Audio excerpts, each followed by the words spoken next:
नमस्कार मंडळी, आज आहो आपण श्री सामकी माता मंदिराजवळ आणि इथे काही भक्तगण बसलेले आहेत. तर त्यांना आपण प्रश्नाचे उत्तर विचारू. जर त्यांनी आपल्या प्रश्नाचे उत्तर दिले तर त्यांना हा बोल बंजारा कार्यक्रमाच्या माध्यमातून आपण त्यांना हा फोटो सप्रेम भेट करणार आहोत, त्यांना बक्षीस देणार आहोत.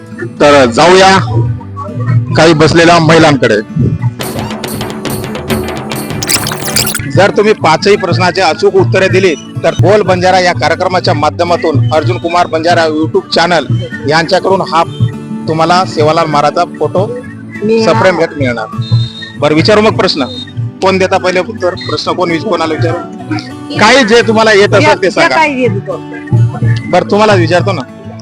मला एक सांगा, सामकी मात्याच्या वडिलांचे नाव काय?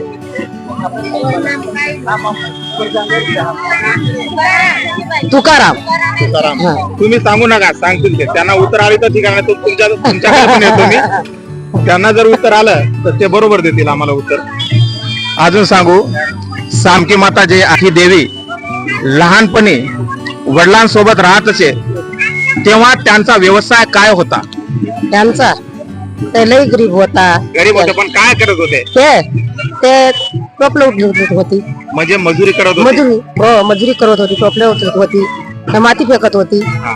बर, मला एक असं सांगा की सामके मातेने ज्या गावाला ते सांगतात की सेवालाल महाराजांनी तिथं कामाला बोलवतात, ते गाव कोणतं?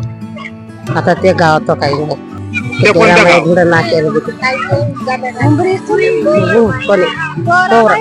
रुई. रुईगड. तुम्ही सांगू नका, तुम्ही सांगू नका. रुईगडाला गेले होते. किती प्रश्न झाले? 3.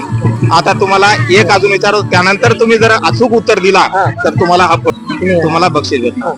आता एक प्रश्न विचारतो, 4था प्रश्न आहे तुमचा. तर ह्या कोणत्या चमत्कारावरून सेवालाल महाराजांनी जेठालाल महाराजांची सगळे सामकी मातेसोबत केली? तो टोपलं उचलत होती, तर पदाम झडत होती पायात. म्हणजे पायातून पदाम झडत होती म्हणून त्यांची सोयरी केली. बरोबर. तुम्ही 4ही प्रश्नाचे अचूक उत्तरे दिले. आता तुम्हाला एक सांगतो, सामकी मातेचे माहेरघर कोणते? सामकी माताचं माहेरघर उमरीघर. कोणतं गाव? उमरीचे सामकी आडी मायरो कतेरो उमरी. जांभुळी की उमरी? जांभुळी. कोणत्या जिल्ह्यात आहे?